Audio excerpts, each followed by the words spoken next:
الطلاب، مرحبا بكم في الدرس الخامس لمادة الأحياء الصف التاسع، والذي سنكرسه إن شاء الله في حل أسئلة مراجعة الوحدة الثالثة. اختر استيعابك. أعطي التسمية علمية صحيحة لكل ما يأتي. أحياء تقوم بتفكيك المواد العضوية الموجودة في الكائنات المميتة وتحويلها إلى مواد غير عضوية. طبعا الجواب هو المفككات. أحياء تستطيع إنتاج الغذاء لها ولغيرها من الأحياء في النظام البيئي.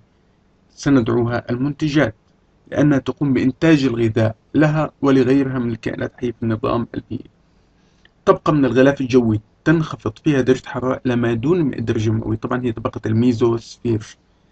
جزء من كوكب الأرض تعيش عليه الكائنات الحية، طبعا هو المحيط الحيوي. فلو تذكرنا الصور السابقة بأنها يمكن أن يقسم إلى أنظمة بحسب البيئة المائية المالحة والبيئة المائية العذبة واليابسة. إذن فهو جزء من كوكب الأرض، ندعوه المحيط الحيوي. اختر الإجابة الصحيحة ما يلي. تعد البركة المائية مثالا للجماعة المحيط الحيوي المجمع النظام البيئي. طبعا الإجابة الصحيحة هي النظام البيئي، حيث تتفاعل المكونات الحية مع المكونات غير الحية. لماذا لم أختر المحيط الحيوي؟ لأنه أشمل من النظام البيئي، بالتالي أوسع من النظام البيئي. مستوى التنظيم البيئي الأكبر والأشمل هو الجماعة المحيط الحيوي المجمع النظامي. طبعا الإجابة الصحيحة المحيط الحيوي، لأنه الأشمل والأوسع. تعد أحد المكونات غير الحية الشجرة، ضوء الشمس، الطير، العشب. الإجابة الصحيحة هو ضوء الشمس. تحصل المفككات على الطاقة من الشمس. ب. النباتات. ج. أخذ الماء من التربة. د. التغذية على البقايا العضوية والجثث. طبعا المفككات تحصل على الطاقة من خلال تفكيكها أو من خلال التغذي على بقايا العضوية والجثث. اقرأ وفسر. الأعشاب، الحشرات، الضفادع، الأفاعي، الصقور هي سلسلة غذائية خطية تمثل تدفق الطاقة من المنتجات حتى المستهلكات الثالثية. نفترض أننا أدخلنا على هذه السلسلة حيوانا ينافس الصقر في غذائه، وهو تناول الأفاعي. ماذا يحدث لعدد الأفاعي؟ وهل سيكون هناك أثر لذلك في الصقور؟ فسر ذلك. إذن أولا، هل ماذا يحدث لعدد الأفاعي؟ طبعا عدد الأفاعي سيتناقص بشكل كبير بسبب وجود أكثر من كائن. تعد الأفاعي مصدرا لغذائه. وما هي انعكاساته على الصقور مثلا أو السلسلة الخطية هذه؟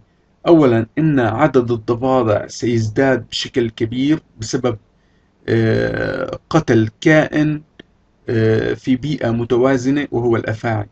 إذا سيزداد عدد الضفادع بشكل كبير، وكذلك بالنسبة للصقور سينخفض عددها بشكل كبير جدا، بالتالي طبعا بسبب وجود منافس في المصدر الغذائي.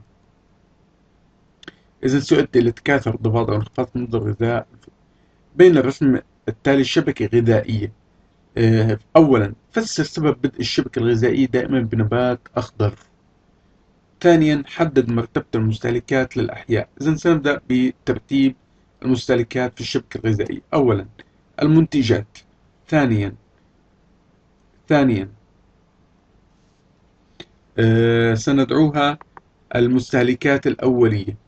كذلك فلو تابعنا السلسلة، الحيوانات التي تتغذى على حيوانات عاشبة ندعوها مستهلكات ثانوية. بالنسبة للعصفور الدوري، عصفور الدوري طبعا لو اتبعنا السهم بأنه ناتج عن المنتجات، أي مصدر غذائي هي المنتجات، فإن عصفور الدوري يعد مستهلكات أولية. ولكن لو نشير إلى أن غذاء عصفور الدوري هو البذور والثمار بالإضافة للحشرات.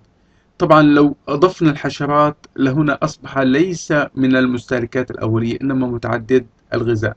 ولكن بسبب وجود السهم الذي يشير بأنه يتغذى بشكل مباشر على المنتجات، فإننا نعده من المستهلكات الأولية. إذا الثعبان بما أنه يتغذى على مستهلك ثانوي فهو مستهلك ثالثي. كذلك الصقر يعد من المستهلكات الثالثية أو اللواحم الكبيرة.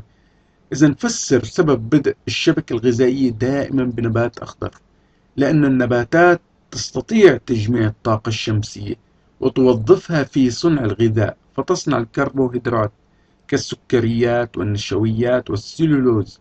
بالتالي لا توفر الغذاء لنفسها فحسب، بل توفر الغذاء للأحياء الأخرى في النظام البيئي بشكل مباشر أو غير مباشر. إذا الجواب بشكل مختصر، لأنها توفر الغذاء لها ولنفسها في النظام البيئي بشكل مباشر أو غير مباشر.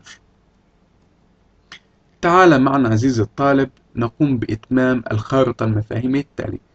النظام البيئي يتكون من مكونات غير حية ومن مكونات حية، مثل الجماعات التي طبعا مكونات غير حية، مثل طبعا الضوء والحرارة، التربة، الهواء، الماء.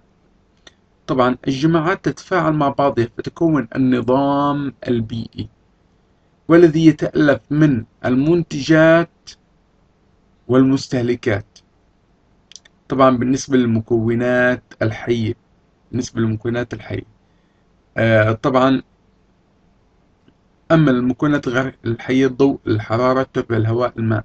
طبعا من المستهلكات مثل الأرنب يعد مستهلك أولي والذئب الذي يعد مستهلك ثالثي أو ثانوي.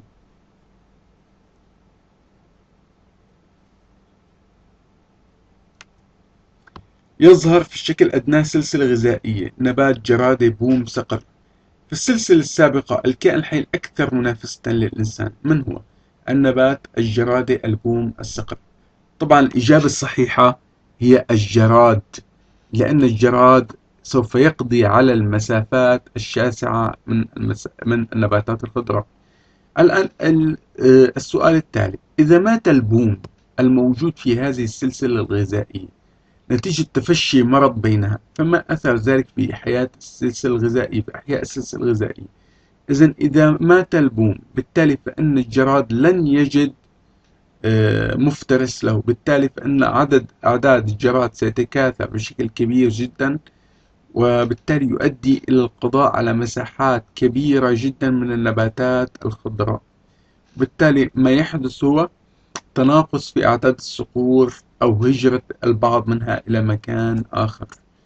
إذن الإجابة بشكل مختصر: يؤدي لتكاثر الجراد بشكل كبير لأنه يقضي على مساحات شاسعة من المساحات الخضراء، ونقصان في عدد الصقور، والذي سيؤدي لاختلال التوازن البيئي في النهاية. بماذا تميز كل من الطبقات الآتية في الغلاف الجوي؟ التروبوسفير. طبعا أنت تعلم عزيزي الطالب أن التروبوسفير هي الطبقة القريبة من سطح الأرض، بالتالي فهي تتميز بوجود السحب والأمطار والرياح. أما بالنسبة لطبقة الستراتوسفير تتميز باحتوائها على غاز الأوزون بنسبة، وأنت تعلم فضل هذه الغازات في منع وصول الأشعة فوق البنفسجية إلى سطح الأرض. أما الطبقة الثالثة وهي الثروموسفير فهي تتميز بارتفاع درجة حرارتها، بالتالي تزداد سمك هذه الطبقة ليلا، الأمر الذي يفسر وجود وصول موجات الراديوية إلى مناطق لا تصل إليها في النهار.